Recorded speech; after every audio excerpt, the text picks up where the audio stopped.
Magagalit na. Feeling mo nagalit si Mig? Hindi. Magagalit siya mamaya pa lang kasi nakalimutan niya kunin yung phone niya. Oh? Ano tayo?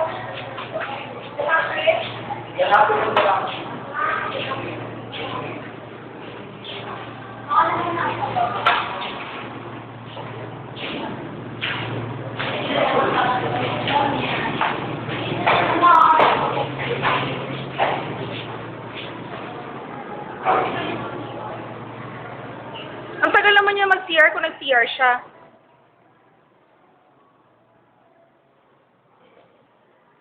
Nandiyan siya? Wala, sarado. Documentary to, paghahanap kay Nick. Ang paghahanap kay Lisa. Documentary film. Naghahanap si Ganda.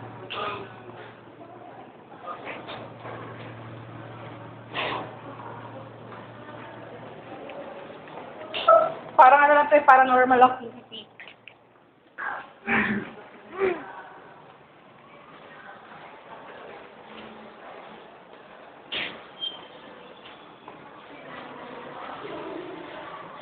Ja! Diyan ka pala! Ano masasabi mo tungkol sa lahi nila, Arlene? Gumagawa kami ng documentary film. Wait, gusto mo si May? Hindi mo nakita si Miss. Tayo ng letter sa inyo. Bakit suspect ka ba? Ba't kang tatatip? Na SM. Hindi na lang yan. Hindi si Miguel nga. Ito kasi kinuha ko yung cellphone niya. Ay, kasi pala po. Feeling ko na umuwi na siya.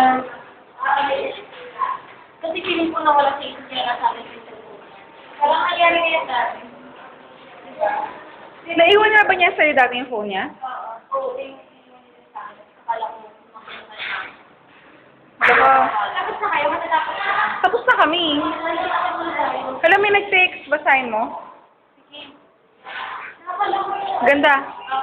Tara. Paano yan? Wala na si Migs. Ang paghahanap kay Miguel.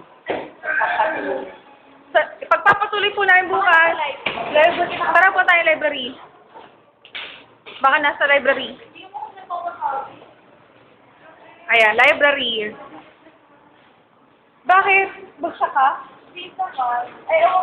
Kasi biglaan yung pagkakapit. Madali lang yun. At saka kapag hindi ka bumagsak, ay hindi ka bumagsak, ikaw lang ang pinakamatalino sa inyo eh. Dati nung ako, kasi ako pinakamatalino rin sa amin, kapag bagsak ako, okay lang. Kasi hindi niya i-record. Nakita niyo si si Miguel? Sabi mo sa lahi ni Nakita niyo si Miguel? Hindi. Kakarating ko lang eh. Yung Hindi, kakarating ko lang eh. Ano to eh? Documentary to ng paghahanap kay Mig. Ano masabi sa pagkawala ni Gusto ko Miguel? nakita. Teka, kasi hindi ko gusto ulit nakita. Kanina nakita ko sa Tala. Ilapit mo. Nawala. Anong paling maalala mo sa kanya? Gano'n ba siya kabait?